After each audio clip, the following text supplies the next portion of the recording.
All right. We had quite a few people registered, but we'll give everyone about a minute and then we'll go ahead and get started. That way we can get through all of the material we're going to cover today. As people roll in, we will admit them. And then again, this webinar will be available at the end as well, that we can circulate.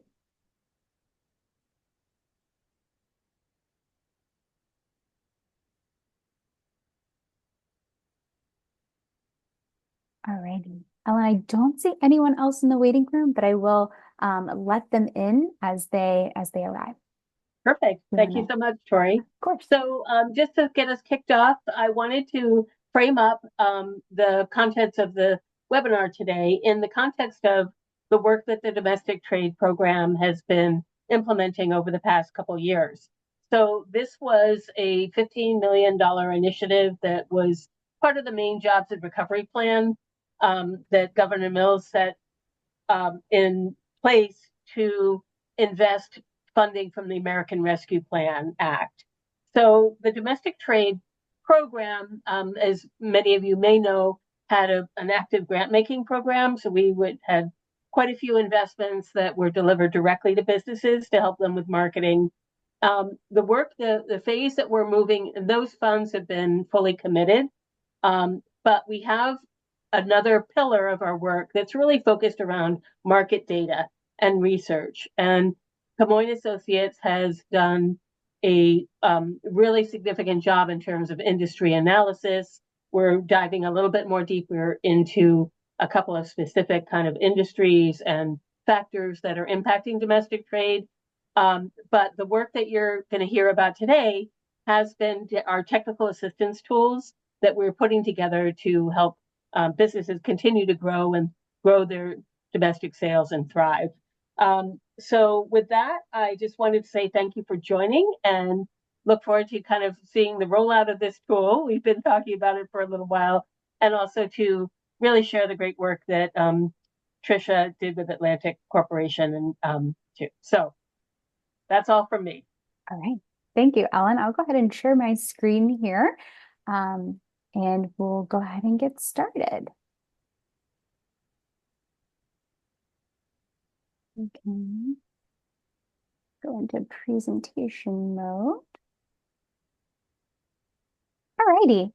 So as Ellen mentioned, teed us up very well as far as talking about boosting your business with e-commerce tools, which is what we're going to talk a lot about today. But first, what we'll do is we'll just do a brief round of introductions of Camoin Associates and then Atlantic Corporation, who is joining us. I do want to mention on here as well, we did have a partner, David Greensfelder, who also worked on this on the retail side. He's a retail expert across and presents across the United States. So I did just want to mention him, even though he is not on today. But I will go ahead and turn it over to Krista to provide a brief introduction on Camoin. Thanks, Tori. So Camoin Associates is a full-service economic development consulting firm. So as you heard Ellen talk about, we specialize in business and industry analytics and market research to inform strategy development to help communities, regions, states, basically better support their businesses and attract new investments. So we've got a full crew. We're fully remote, but we've got lots of staff up in Maine. We're 25 people across the country, and we just turned 25 this year. So celebrating our birthday.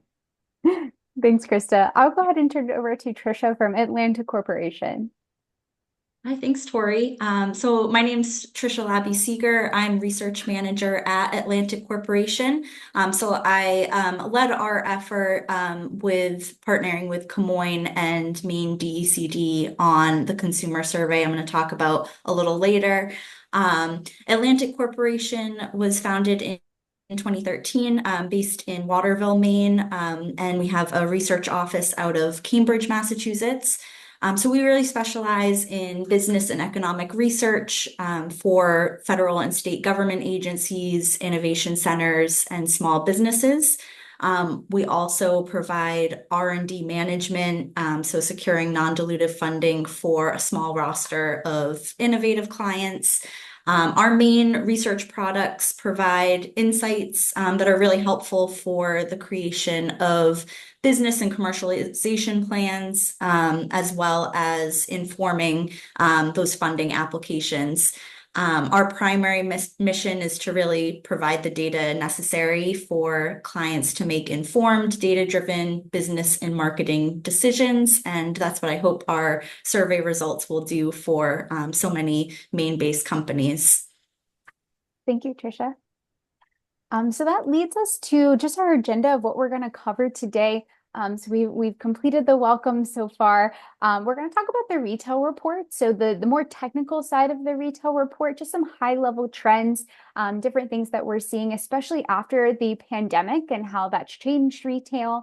We're going to talk a little bit more about the platform guide and some different platforms that we analyzed, assessed, and then a business tool that people can use in order just to see what kind of platforms might be a good fit based on the things that you're looking for in your own business needs. We'll then switch it over to Atlantic Corporation to talk about the main brand study that they've conducted and the results of that. And then we'll lastly talk about, we'll leave it open for some Q&A as well. But first, I would like to talk a little bit about the approach and methodology as it relates to the technical report and also also the business guide as well. We'll put in the link at the end. We'll circulate how everyone can receive those reports. They can just fill out a quick form to request the actual technical report and the business guide from DECD. So I'll circulate that at the end. We'll talk about a couple of other resources. But just very quickly, our approach and methodology for this process is, we really started discussions with Maine Made and DECD on what businesses were looking for as it relates to e-commerce, marketing, selling their products. And we know that businesses are utilizing e-commerce platforms and marketplaces. So we really wanted to dive in and provide businesses just with more information on different types of platforms that we know some Maine businesses are using, but maybe there are some other types of platforms out there to consider, which is what we've done. And then we're really focusing in on, different types of businesses and what are some of those, retail trends and challenges since the pandemic. So we started with about a bit more than 20 platforms. That we then started, analyzing. It was a very large list. We narrowed it down to 20 to evaluate them with some different indicators, which we'll talk about later. But then we conducted additional research on historical and projected trends for retail industry, especially e-commerce platforms, as that's the focus of this particular report. But from there, we really narrowed it down to 14 that is going to be presented today. That's included in the guide. Because we really were looking for platforms that were easier to use, that were more relevant to small to medium-sized businesses, but also provided options for different types of businesses. So it was really focusing in on, what are the different phases of the consumer experience, but also the retailer themselves who are also using this platform on the back end. And then from there, we completed the technical report. So that's focused on retail trends, challenges, and opportunities. And all of that led us to, the platform, the guide, and the tool, the business tool that we'll talk a little bit more about later. All right, so before we talk about the opportunities and trends, I just want to highlight the role of platforms, because platforms are essentially this very wide-ranging, I guess, all-encompassing online tool that many businesses can use to sell their goods and services. And I really want to define that in the beginning, primarily because for the purposes of our research and also the business tool and the guide, is we break it down into two parts, because a platform itself could either be a marketplace, so that's more of a third party, a third-party platform that businesses can sell their goods and services on. But you also have this web development side of platforms, which is essentially your own website where you're selling goods directly, so without that middleman. And really, Marketplaces are primarily transactional. They facilitate buying and selling. They create a lot of value by facilitating those transactions between buyers and sellers. But in general, platforms are intended to be flexible and help buyers and sellers find each other, which is really important to the process of, selling products and services. But as you can see, platforms help different types of businesses with, meeting consumers where they are, really broadening that customer base. E-commerce platforms offer retailers national and even global market accessibility. Working in Maine, we talk to businesses all the time who are, engaged in domestic trade, are engaged in international trade, and they're doing a lot of online selling to help facilitate, growing their business and scaling up. E-commerce platforms help with cost efficiency, personalization. So how do we tell the story? If we're tracking the customer, how do we, promote and market specific products to them? It's a bit more convenient sometimes than having a brick and mortar location, or even the partnership between brick and mortar and having an online, retailer platform, helps each other in the buying process. And then lastly, it really helps with supply chain optimization. And again, like I mentioned, customer tracking. So I do want to touch on something, and I want to highlight this in particular about Maine, working in this space, working with businesses is, platforms help educate, inform, and build networks, which I think Maine is really good at. In particular, as we're thinking about informing and educating, I've seen a lot of different businesses tell their story, but also, tell people how to use their products. They come up with different ways on, how people can use a recipe. How can people, particularly use this clay piece for this type of family event? People are really good at, circulating stories and building those networks within the state. So I do want to highlight that as it directly relates to Maine businesses. I'm going to go forward and move on to some of those trends because we do want to spend primarily the time with Atlantic Court from their survey, but also talk a little bit more about the business tool, but just some high level e-commerce trends that you can learn more about in the technical report. So what I do want to mention is, early 2020, we saw a surge in online retailers, right, during the pandemic. And what's important is that after the pandemic, online retail spending in the US has stabilized to about 15%. So 15% of consumers, are doing that shopping online, which is comparable to pre-pandemic levels. But what's really important and why we really dug into this is because there is expected growth to about 20% in the next 5 years. So it's really important to, start using this time, which a lot of people do in Maine, but, we could always learn from each other and optimize, some market retail using retailers to market more online. But I bring that up because this is a time it's growing. It's going to continue to grow, especially as people continue to, shop online, are a bit more transient, and also more retailers are online as well. So as far as trends that we're seeing, platforms as retail channels are particularly effective for selling commodity goods. And we've seen this across the board, anywhere from electronics all the way to office supplies.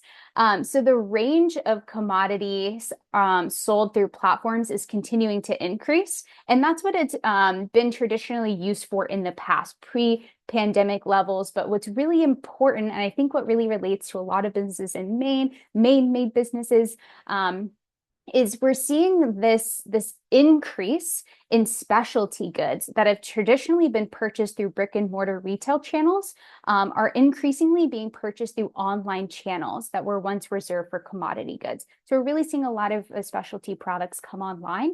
And that's really important because as we're thinking about commodities, a lot of box stores are continuing to consolidate, and they're actually, pushing more consumers to their online stores, thinking about, some of those box stores that might be closing in your area, but more people are shopping online.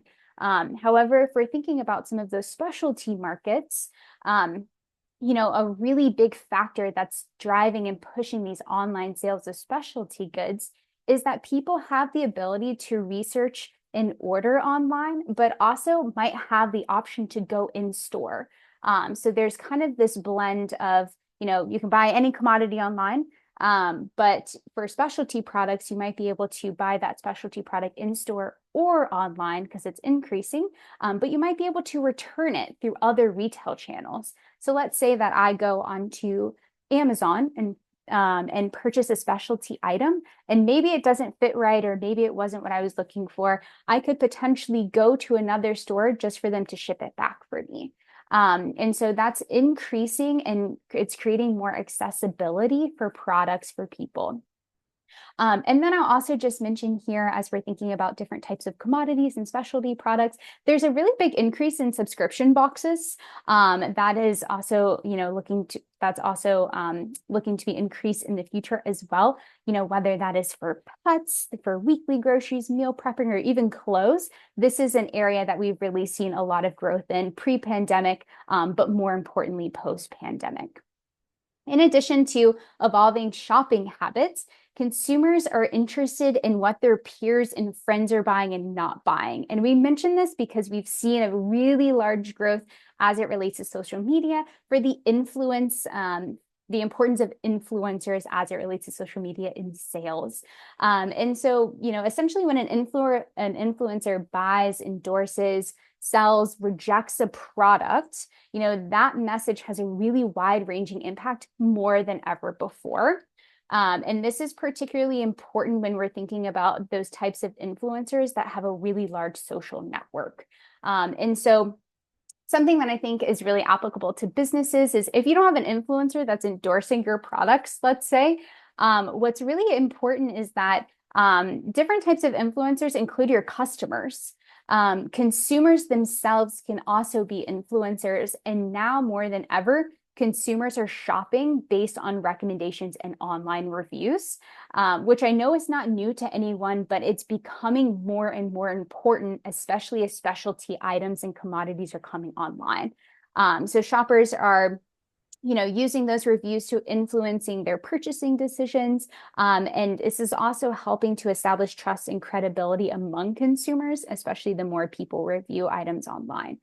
And so all of this to say is, we're seeing a lot of growth in this space, but also people are still looking for a very seamless experience, which is why we're looking at e-commerce platforms in particular, because customers are looking for something that's very intuitive, that's very easy to use. I mean, how many times have some of us gone onto a website and be like, oh, this is so frustrating. I don't know how to use this site. I can't click from different items that I need to. I can't access my shopping cart.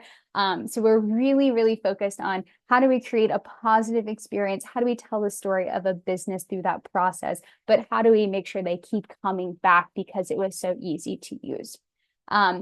And so I'm going to transition to the actual e-commerce platforms that we did take a look at based on that easy to use different types of business needs. I will mention this is a lot on a screen. So I'm just going to highlight a couple of things here because we'd love for everyone just to request the actual platform guide itself, just so you can kind of dig in a little bit more. But what I'd like to highlight today, and as you can see highlighted in the orange box on the left-hand side, are the different types of e-commerce platforms that we took a look at that are part of that 14 that I mentioned in the beginning. So essentially we looked at Amazon Homemade, Etsy, Faire.com, Mabel, all of these different types of options. And we also organized all of the information into 3 phases. So essentially thinking about what are the actual startup costs, if we're thinking about different types of storefront themes, right? How are we telling that message? How are we making that experience really positive? And then also thinking about actual operations in marketing and analytics, because that's very important, right, for businesses on the back end. So consumer first, then we're thinking about all of the different types of business operations on the back side. So this is just a quick glimpse of what this looks like, and everything is hyperlinked within itself, takes you to the different websites. Feel free to peruse that. And if you have any questions, especially after you take a look at it, let us know. Reach out to Ellen, our team, anything like that. We're happy to walk through any of that information. But what I'd like to do is I'm going to turn it over to Krista, and we're going to talk about this survey tool that helps break down some of that information we've talked about so far. Thanks, Tori. So while Tori opens that up, the platform guide that she showed has a lot of really good detailed information, but it highlights 14 different platforms. So it's not a light read. And so we wanted to create a simple way for businesses and entrepreneurs to quickly answer a couple questions and dive into and get some recommendations for the type of platform that might be best for them and to meet their needs. So just like you might see if you're checking out different cosmetics or trying to explore different types of running shoes and figure out which ones might be the best fit. Different companies have these types of consumer recommendation surveys. So that's what we did to help dive through the data and make recommendations for businesses on what platform might be best for them. So the idea is you can just answer a couple quick questions and then you'll get a landing page with 2 or 3 recommendations. So Tori, if you want to start the survey, maybe we can walk through it once, just so folks can see what it looks like. So first of all, it asks, are you looking for a website builder? Like Tori said, are you a business that needs, your own standalone website, or are you looking for a marketplace? Let's go into say we're looking for a website today.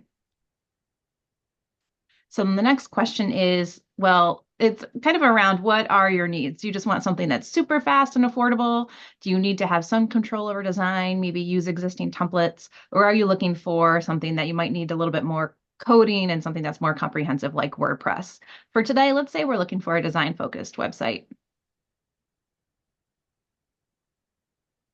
And as simple as that, we have 2 recommendations for the user, Squarespace and Wix, and then each of the recommendations has a bit more detail so the business can kind of make a decision on where they'd like to go. The titles actually link out to those landing pages for those platforms. So it's hopefully super easy for businesses to, identify where they should start in their search for different platforms, and then they can reference the guide for all of the detail around pricing and how they're best used.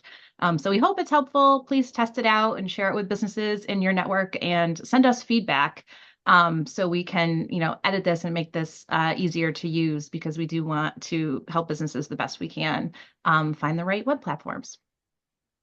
Thank you, Krista.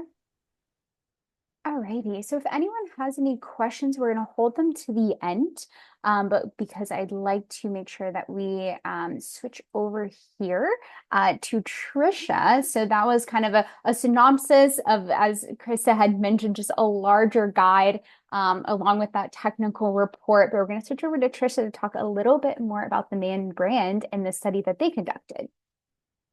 Great, thank you, Tori. Really interesting to see the e-commerce tools in action. And so as Tori mentioned, I'm here to present on the results of a regional consumer insight survey about Made in Maine products, specifically across the Northeast United States. So this project was a result of a partnership between us at Atlantic with Comoyne Associates and Maine Department of Economic and Community Development.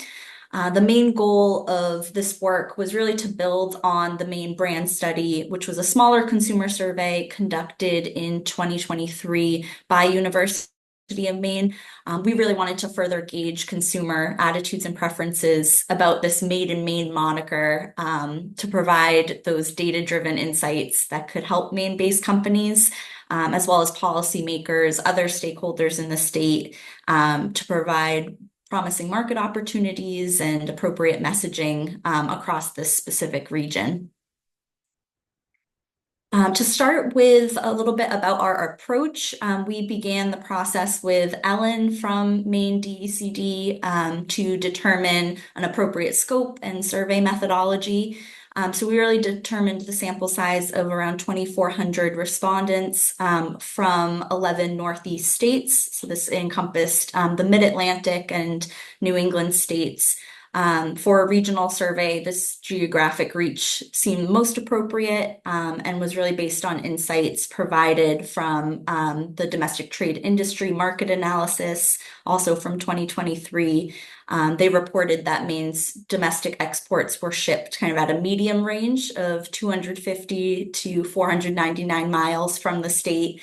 And this kind of encompassed most of the New England and Mid-Atlantic states that we included. I think Delaware was the only one that was like slightly outside of that estimate. what's common in online surveys is to kind of weight the less populated states together. So we did weight Delaware and Maryland together, Rhode Island and Connecticut, and New Hampshire and Vermont. And this helped us reach a goal of 300 respondents from basically 8 regions in the area. And we were able to balance that sample on age and gender quotas to match state census data. So this sample was feasible in scope, but still large enough to allow for some meaningful data analysis once we completed the survey. After preparing this basic methodology, we worked really closely with Camoin and DECD to design the survey. The final survey design was 33 questions and took approximately 10 minutes or less to complete. And again, we included questions regarding consumers' awareness of Made in Maine products, their shopping habits and purchasing behaviors, and some key demographic questions. Once we had this final survey design, we engaged with Dynata, who's a leading survey host platform. They're the largest sample company kind of in the industry. So we use their online panels to collect responses. At Atlantic, we've had success working with Dynata on multiple nationally representative surveys of over 20,000 responses. I do have more information about Dynata sample blends and how they work within online survey biases and things like that. I'm happy to share more info with anyone interested. We collected responses through Dynata from June 21st to July 1st of this year. Once we had that raw data set from Dynata, we went to work analyzing all the data. Our data analysts ran inferential statistics, and then we used that to create a final findings report, which I know Ellen had mentioned today is now posted online, and I know will be shared with everyone after this meeting if you haven't already seen it. Now I'll get into some of those key findings. So again, we were really interested in insights regarding consumers' associations, perceptions, attitudes about Made in Maine products. We found consumers associated Made in Maine products with kind of these themes of quality, uniqueness, and a sense of nostalgia. Overall, the perceived quality of Made in Maine products was high, with 60% of survey respondents stating that quality was very superior or somewhat superior to products made elsewhere. And this perception of high quality was observed, again, not only from in-state respondents where you might expect that answer, but across all of the out-of-state respondents as well. Out of all survey responses, 84% chose quality as kind of the primary factor influencing their decision to buy Made in Maine products. Similar high percentages were seen when asking questions on more of a Likert scale, seen here at the bottom of the slide.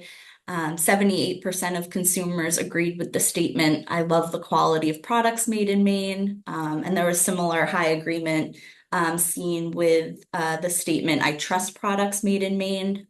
So again, quality really stood out as a common thread as a motivation for purchasing Made in Maine products. Also wanted to highlight 70% of consumers thought that Made in Maine products were kind of steeped in coastal and New England history and tradition. And that's kind of what ties in with the theme of nostalgia that we found.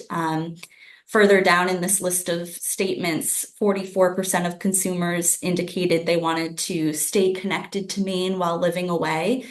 So kind of suggesting many consumers had either previous connection with Maine, possibly drawn to purchase Maine products based on positive memories or that sense of nostalgia.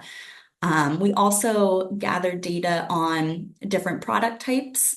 So most respondents associated Maine-made products with food products or clothing and apparel. Maple syrup, shellfish, and blueberries were ranked as the most frequently purchased Made in Maine items, with with 54% purchasing clothing and apparel and 56% who had purchased food made in Maine. Moving on to some of the willingness to pay questions that were included. So on the left, you can see we asked, would you be willing to pay a premium for products made in Maine? 43% of respondents stated yes, they would be willing to pay a premium. That number grows to a high majority at 84% if you include the maybe responses. And for people who are willing to pay a premium, we compared this to those motivation factors. 90% chose quality as the primary influencing factor. So again, going back to that top association we found amongst consumers. Also, in considering willingness to pay, going back to the product category association, so food products and clothing and apparel, data like that can be important to consider as businesses make decisions about their product offerings. So keeping in mind those key product categories that consumers most often buy or are most willing to buy from Maine. Our data analysis also allowed us to identify 2 consumer segments based on attitudes, demographics, and purchasing behaviors. So we have the specialty retail consumer segment. You can see on the left here. That group was primarily comprised of visitors that had visited the state of Maine before or continue to visit Maine, and they trended towards older adults, so between 35 to 65 plus years old. This group really had more discretionary income, so they reported being willing to pay that premium for products made in Maine, and quality, again, was the motivating factor there. And they are typically from New York, New Jersey, Maryland, and Pennsylvania. Going back to some of what Tori talked about with e-commerce, this group most often purchases Made Maine products online or from specialty stores. And this is the group that mainly cared about that history and tradition, and highly agreed with statements like, I think Made in Maine products are steeped in coastal and New England history and tradition. So again, kind of that tie into nostalgia that might help with marketing strategy or to promote sales. And then the second segment that we identified was a bit smaller, it mostly comprised of local residents. Again, with this survey, it wasn't our primary focus to survey local Maine residents. We really wanted to get a sense of the wider region. So this was a smaller segment, but did have some differing motivations. They tended to be younger consumers, so 18 to 44 years of age. And in contrast to specialty retail consumers who purchased a lot of Maine-made products online, these consumers purchased Made in Maine products from local farmers markets and craft fairs. And they also did believe in the higher quality of Made in Maine products, but their purchasing decisions were mostly influenced by their preference for buying products with locally sourced ingredients and supporting the local economy. So there was a high degree of agreement with statements like, it's important that my money is going to stay in my own community. I like supporting Maine small businesses. I like buying local products made in Maine. In addition, they're also a little bit more price conscious, looking for value for their money. But both groups kind of associated Maine-made products with those product categories of food, clothing, apparel. This younger segment is also a little bit more active on Instagram, more specialty retail consumers, mostly based on their age, are a little more active on Facebook. And thinking about a few key takeaways from this, a few considerations, and how to apply this data to your own business decisions. We do hope this data will help businesses make kind of data-driven decisions about current offerings, potential expansion of their business, or specific marketing campaigns. We think that businesses can really capitalize on the themes that we found of quality, uniqueness, the sense of nostalgia for made in Maine products, and that can be used in specific marketing campaigns. The two customer segments we found could also be used to potentially target consumers in different locations of different ages and with different purchasing motivations.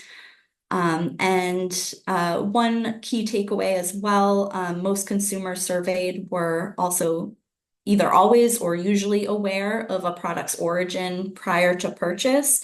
And they look for this information most often through labels, tags, or store signage. So businesses can make sure the Made in Maine moniker is really prominent on a product, and that might help it sell to these specific groups. And then again, going back to 53% of respondents are purchasing Made in Maine products online or in specialty stores. So again, utilizing the online platforms, tools like what Tori was talking about before, can really help Maine businesses reach consumers, and potentially including some of those key influencers in marketing strategy will only help Maine businesses kind of reach a wider audience. As far as next steps, we are, hoping to distribute this report widely throughout the state. It being posted online is a huge step for that, as well as webinars like this. So I hope that you'll kind of comb through the report in more detail and use it how you best see fit for your business. And there's also a lot of potential for follow-up studies, particularly at the national level instead of just regional, that can provide even more data to help businesses break into new markets across the country as well. So I just want to thank you all for listening to these results, and thank you to Ellen and Tori for the opportunity to present. Thank you, Tricia. So that will essentially wrap up the portion of some of that information sharing as it relates to the technical report, that quick guide tool, and then the Maine brand study. Here's our contact information, but of course, Ellen is amazing, so feel free to contact her anytime. I am going to turn it over to Ellen as she has some things that she would like to share before we go into some Q&A. Great. And I thought this might be a nice opportunity too for if people do have questions, you can kind of think about things a little bit. Feel free to kind of populate thoughts in the chat too, or just we can have an overall discussion. That element of the Q&A program will not be recorded, so your questions will not be, part of the whole package that we will post up on the website.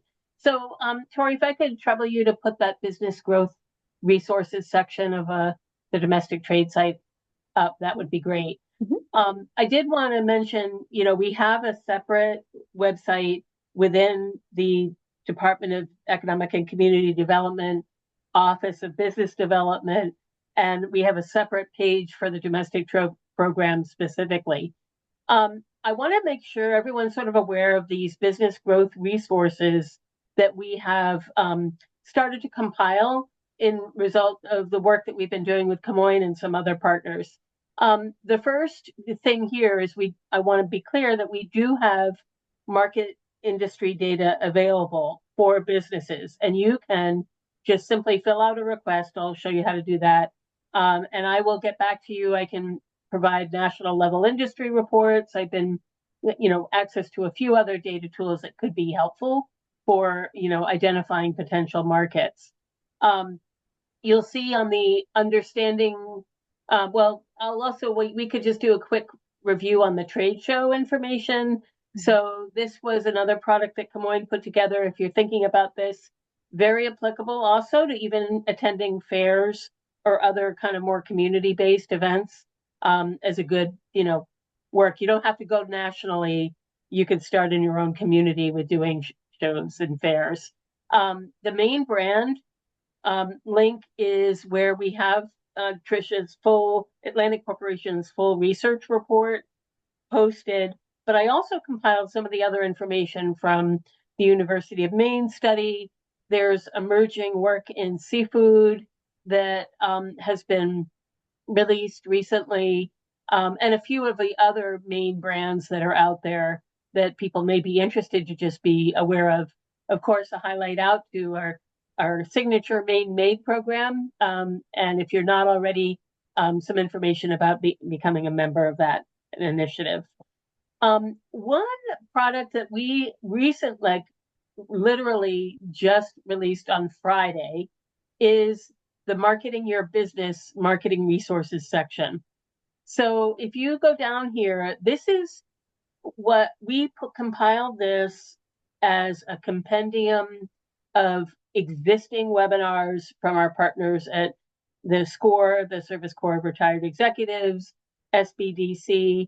So really, if you were looking as an example of trying to figure out how to really leverage your e-commerce, strategies, you can spend a little bit of time navigating through, even going to the basics. And if you go down, there's more information on content and audience, and of course measurement, which is a key, part of any kind of marketing campaign development. This is brand new. Encourage you to take a little bit of time to kind of peruse around there, and we'll be continuing to improve upon that in the future. So I would just say, just keep an eye on that business growth resources section, for kind of trying to answer some of your business problems or provide a little bit of structure or guidance there. Lastly, too, since we do have entrepreneurs in the audience, I want to make sure you're aware of the Office of Business Development's Business Answers program. And if we go, oh, yeah, I should do that too. Sorry. Okay. Yeah, we have a link on any number of this accessing and understanding market data. There's a link to a form that we ask people to fill out. So if you want to receive the tools from this webinar today, including the navigation guide and the survey link, feel free to fill all that out, and I will reply to you with all the other information. So if you have any other questions about operating your business, or particularly if you're looking at expanding and you want to make sure you're following all the rules, we do have a Business Answers hotline that's available both for the toll-free number and an email that you can reach out to our staff, and they'll get you sorted out. The Office of Business Development specializes in being an ombudsman of sorts. So if you're having some issues navigating state government, that's what we're there for. So please reach out. Wonderful. Thanks, Ellen. I'm going to go ahead and stop sharing just in case anyone had questions for you or questions for our team.